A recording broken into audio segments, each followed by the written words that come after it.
Magandang araw po, Ate Lyra. Itago niyo na lamang po ako sa pangalang Miguel. Taga Bulacan po ako. Ang kwento ko po ay tungkol sa natuklasan kong lihim sa aking pagkatao. Nangyari po ito nung minsang umuwi ako galing eskwela. Ang bahay po namin ay katabi lang ng terminal tricycle at karinderya. Palaging maraming nakatambay sa karinderya na yon. Dahil doon nagpapalipas ng oras ang mga tricycle drivers habang naghihintay ng pasahero. Sa gabi rin, nagiging inuman ito ng mga tambay. Habang naglalakad ako papasok sa bahay namin, narinig ko ang usapan ng mga lalaking nasa karinderya. Halata na sa boses nila na may mga tama na sila ng alak.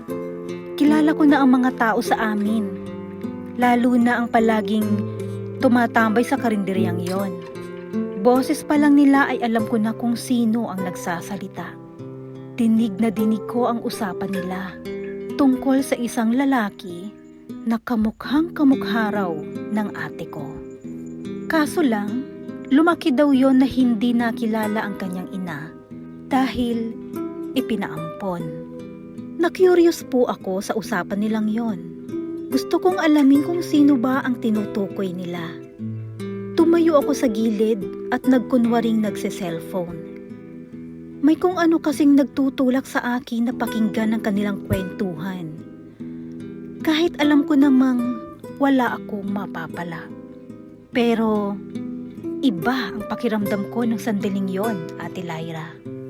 Ang sabi pa ng lalaki, ipinaampon daw ang batang yon sa sarili nitong lola. Ipinakilala raw ito bilang bunso niyang anak, kaya ganoon na lang daw ang laki ng agwat ng batang yon sa sinundan niyang kapatid. Gustong gusto ko nang malaman kung sino ang sinasabi nilang bata na ipinaampon. Pero nagulat ako dahil nakita ako ng nanay ko na nakatayo lang sa gilid. Tinawag niya ako at pinapasok na sa bahay. Nagalit pa siya kasi bakit daw nakatambay pa ako sa labas. Malakas po ang boses ng nanay ko kapag galit. Sumisigaw talaga siya. Nagsitigil sa pag-uusap ang mga lalaking nasa karinderya. Naisip ko, narinig din nila ang nanay ko. Lalo akong nag-isip kung may kinalaman ba sa amin ang usapan nila. Hindi ko nalang pinansin yon kasi hindi naman ako nakakuha ng iba pang impormasyon. Sinagot ko na lang ang nanay ko ng pabiro. Sabi ko, sumasagap pa ako ng tsismis. Lalo akong napagalitan dahil kalalaki ko raw na tao ay tsismoso ako. Medyo nainis ako, Ate Lyra, dahil nabitin ako sa tsismis na sinasagap ko. Akala ko, hindi na yun madudugtungan. Pero, isang araw, nasa bahay ang labandera namin. Araw ng linggo yon. Lingguhan kong maglaba si Ate Lyda sa amin. May kasama siyang kaibigan nung sandaling yon. Nagkukwentuhan sila habang naglalaba si Ate Lyda. Sa gawin ng nilalabahan nila, ay may tambayan ako na hindi pansinin. Dahil nasa likod ito ng mga naglalakihang drum. Imbakan namin ng tubig ang mga drum na yon dahil palaging walang tulo ang gripo namin. Lagi akong nagtatago doon dahil tinatakasan ko ang nanay ko. Kapag kasi walang pasok, kung ano-ano ang inuutos niya sa akin, kaya naiinis ako at nagtatago na lang. Habang nakatambay ako at nagse-cellphone, narinig ko ang usapan ni na Ate Lyda at ng kaibigan niya. Nagtanong kasi ang kaibigan ni Ate Lyda, bakit daw ang layo ng agwat ng edad namin ang sinundan kong kapatid? Matanda na raw ba ng mga anak uli ang nanay ko?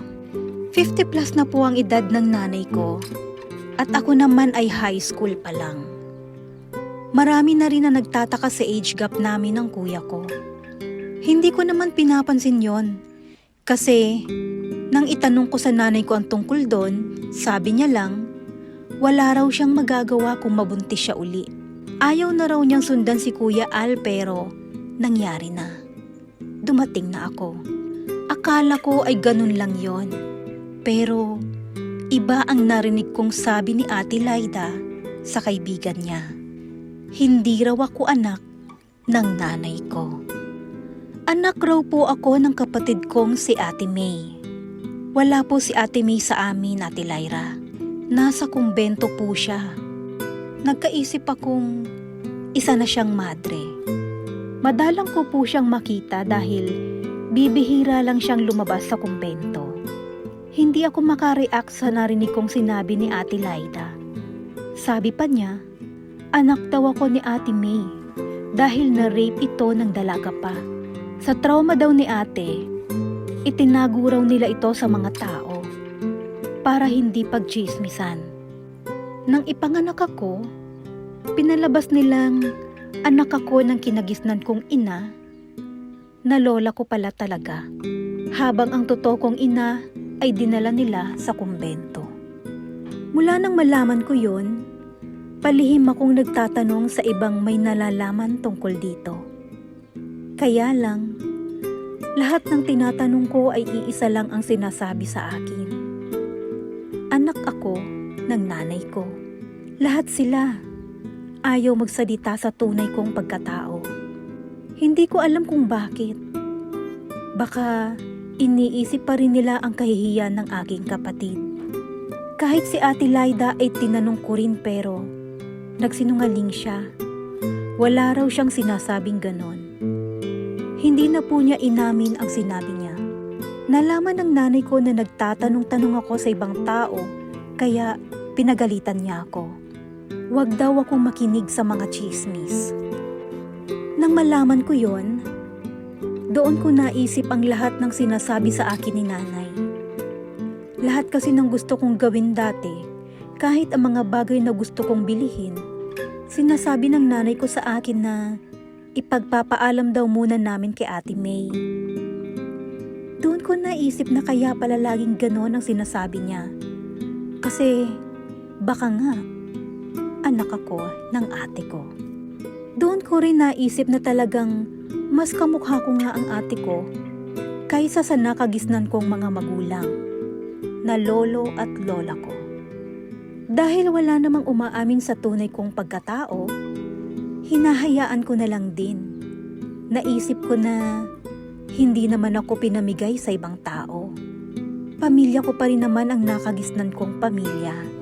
Mayroon nga lang parang kulang sa pagkatao ko kasi hindi ko matawag na mama o nanay ang tunay kong ina, kundi ate. Paminsan-minsan po, Ate Lyra, nakakarinig pa rin ako ng mga chismis tungkol sa akin. Binabaliwala ko na lang ito. Minsan nga, may mga tambay na bigla na lang akong sinasabihan na kamukhang-kamukha ko raw ang ate ko. Alam kong puro pahapyaw nila yon sa akin, pero tinatawanan ko na lamang ang lahat. Kinamatayan na ng kinagisnan kong magulang ang pagtatago sa lihim ng aking pagkatao. Si Ate May naman po, puro kumustahan lang kami. Hindi naman talaga kami naging close na dalawa. Ang layo rin po ng loob ko sa kanya. At ganoon din siya sa akin. Hindi ko talaga naramdaman ang sinasabing lukso ng dugo. Kaya nag-aalangan pa rin ako sa mga chismis. Okay naman po ang buhay ko sa ngayon. May sarili na po akong pamilya.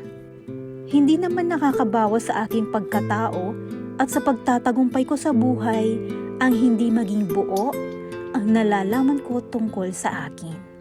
Masaya pa rin naman ako. Nakasama ko ay ang mga kadugo ko, ang aking pamilya. Hanggang dito na lamang po ang aking kwento at salamat po sa pagbabasa ng aking liham. Ako po uli ito, si Miguel ng Bulacan.